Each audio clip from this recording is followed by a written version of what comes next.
श्रद्धा रेसिपीमध्ये आपलं स्वागत आहे। आज आपण करणार आहोत शेंगुळे। त्याच्यासाठी मी हे 1 वाटी ज्वारीचं पीठ घेतलेलं आहे। आता आपण हे पीठ चाळून घेऊ।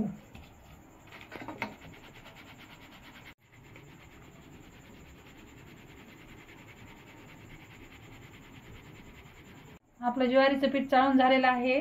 आता आपण ह्याच्यामध्ये अर्धी वाटी गव्हाचं पीठ चाळून घेऊ।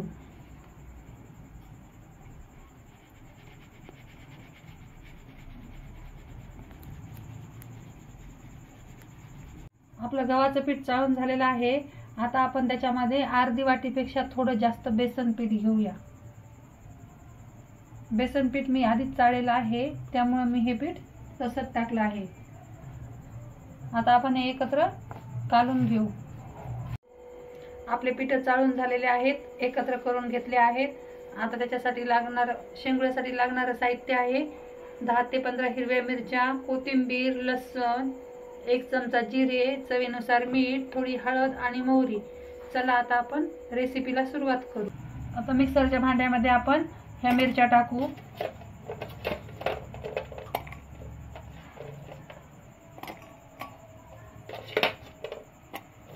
कोथिंबीर, लसूण,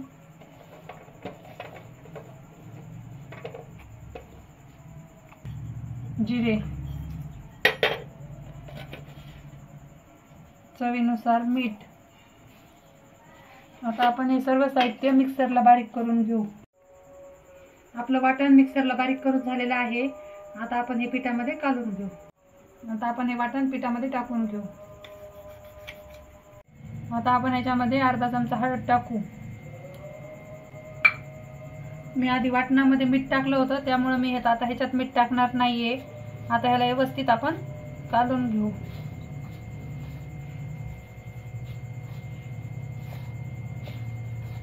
आता आपलं हे कालून झालेलं आहे। आता आपण ह्याचं पीठ मळून घेऊ।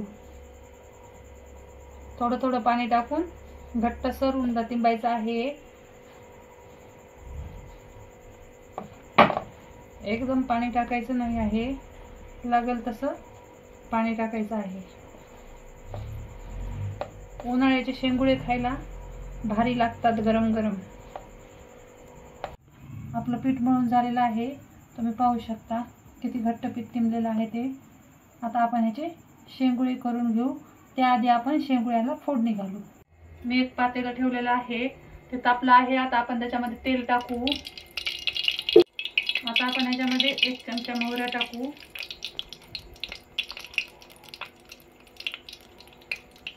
मोहऱ्या थोड्या जास्तच टाकायच्या।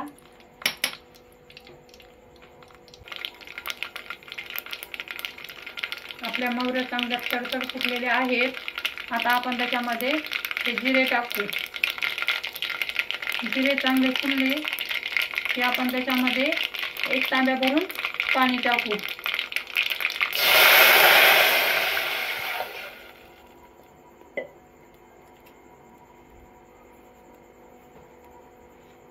पाण्यामध्ये मीठ टाकू। आपण पिठामध्ये मीठ टाकलेलं आहे, पण पाण्यात पण मीठ टाकायचं आहे, त्यामुळे मीठ लागेल तसंच टाकायचं आहे।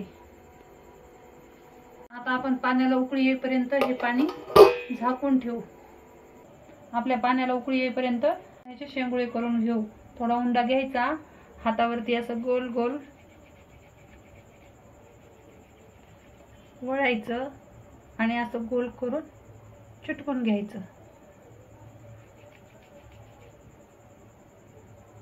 आता अशा प्रकारे आपण शेंगुळे करून घेऊ। आपल्या पाण्याला उकळी आलेली आहे, तुम्ही पाहू शकता। आता आपण ह्याच्यामध्ये जे थोडे शेंगुळे केलेले आहेत, इतके शेंगुळे त्याच्यामध्ये टाकायचे आहेत आणि परत 1 उकळी आल्यानंतर आणखीन जे दुसरे होतात ते टाकायचे आहेत। आता आपण इतकेच टाकून घेऊ, कारण की सगळे शेंगुळे जर आपण 1 तास टाकले तर ते एकमेकाला चिटकतात, छान शिजत नाहीत।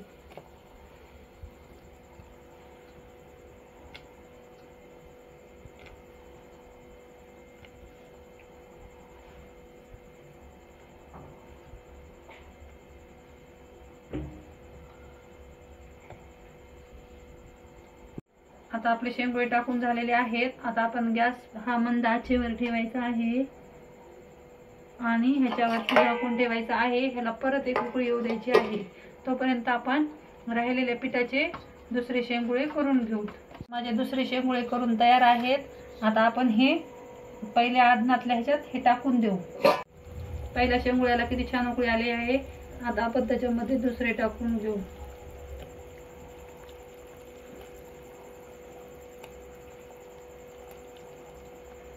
शेंगुळे असेच टाकायचे आहेत. पहिल्यांदा थोडे, नंतर परत थोडे, एकदाच सर्व टाकायचे नाहीत.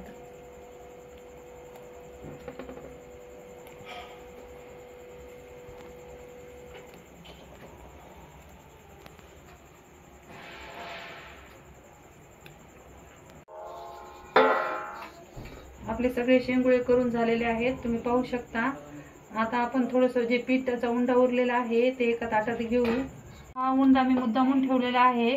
आपले शेंगुळे करून जे उरला आहे तो ठेवला आहे मुद्दामून. आता आपण ह्याच्यामध्ये थोडं पाणी टाकायचं आणि ह्याला व्यवस्थित असं हाताने कालून घ्यायचं आणि ह्या पिठाचं पूर्ण आपण असं पाणी करायचं. तुम्ही चमच्याच्या साहाय्यानं पण करू शकता.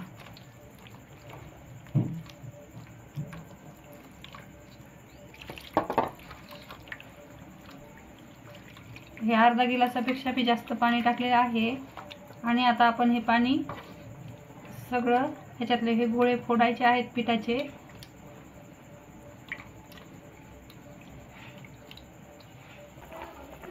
आता आपण हे पाणी सगळं शेंगुळ्यामध्ये टाकून घेऊ. ह्याच्यामुळे शेंगुळ्याला असा घट्टपणा येतो आणि शेंगुळ्याची टेस्ट खूप भारी लागते. आता आपण हे सगळे व्यवस्थित हलवून घेऊ आणि आता हे शेंगुळे आपण 15 मिनिटं मंद आचेवर छान शिजू देऊ. आपले शेंगुळे बनवून तयार आहेत, तुम्ही पाहू शकता. आता आपण गॅस बंद करून टाकू.